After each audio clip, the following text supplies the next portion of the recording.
और खबर की शुरुआत करेंगे अहम खबर के साथ। बीजेपी अध्यक्ष जेपी नड्डा का प्रचार अभियान।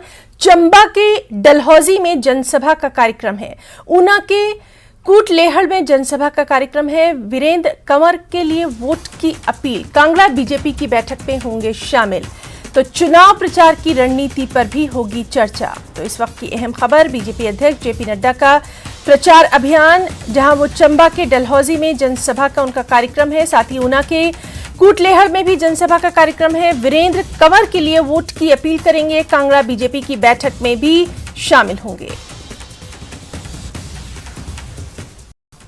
मैं जहां आपको धन्यवाद देता हूं, आपका अभिनंदन करता हूं, वहीं आपका उत्साह मुझे आश्वस्त भी करता है। 12 नवंबर को आपने डीएस ठाकुर जी को विजयी बनाना है और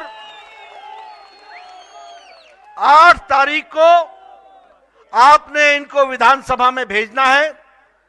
यह मैं आपकी तालियों से, आपके उत्साह से मुझे स्पष्ट दिख रहा है।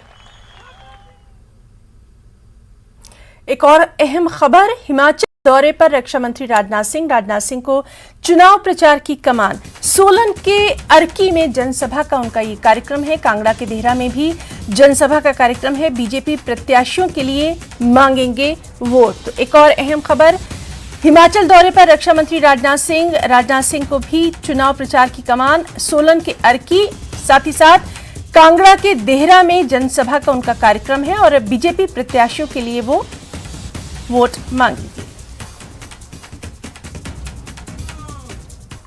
पहले की सरकारों ने क्या किया है, आज की सरकारों ने क्या किया है, मैं समझता हूं कि इसका सही मूल्यांकन सबसे अच्छी तरह कोई कर सकता है तो इस देश की जनता ही कर सकती है। और भारतीय जनता पार्टी ने भारत की राजनीति में पैदा हुए इस विश्वास के संकट को चुनौती के रूप में स्वीकार किया है।